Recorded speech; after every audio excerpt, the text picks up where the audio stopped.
since 2018 January up to the present, it elevated and increased up to 73% based on our actual tourist count. Ket dakdakkel detoy nga nagadwan iti turista, and they keep on coming back.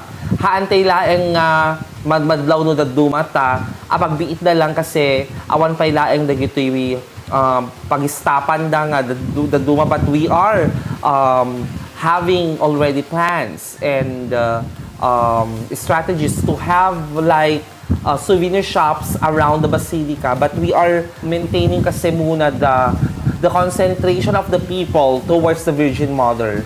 Unlike other basilicas wherein there are already stopovers like souvenir shops, maybe we can have that in 2 to 3 years based on our plan.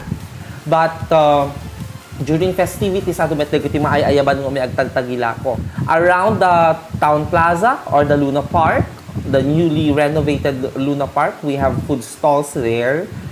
We have privately owned businesses around. It can adun iti hotels nga nagpatak there. We will be having there will be hotels that will be opening nearby the Municipal Hall and else other hotels. In La Virgen Milagrosa Beach, ada dagiti homestays nga mangrugrugi nga agluklukat. Ken adun dagiti gaputi activities nga mapaspasamak, adu dagiti agit intention nga umumay nga dadakil at tao nga haan ko mabaling iba gati nagdagandang umayda, but they are registering in our logbook. Ket agtultuloy iti free tour guiding seminar workshop iti opisina tayo iti tourism, ken adu dagiti volunteer senior citizen tour guides latta nga kan kanayon na makikita tayo dagiti bagbaket nga agigagay iti simbaan, ket isudano ka dagiti senior citizen tour guides sayo nga kadwa tayo nga mangpatpatalinay iti napintas ng serbisyo ti turismo patumarik na dagiti bisita tayo iti genuine Ilocano hospitality. Madaman, almost nalpas pa iket din na open pa isunan. They hotel iti Barangay Gabot Norte and the function hall. It's already functioning. Can privately owned hotels.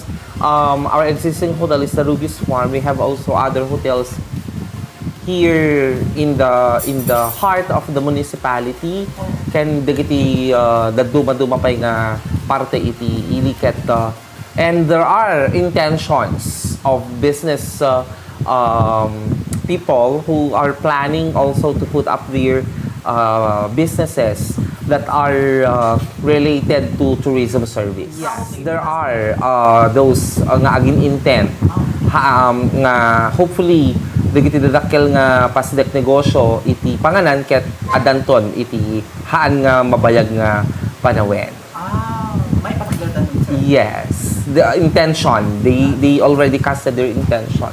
Ket dagiti iti visualize tayo, mapicture out tayo.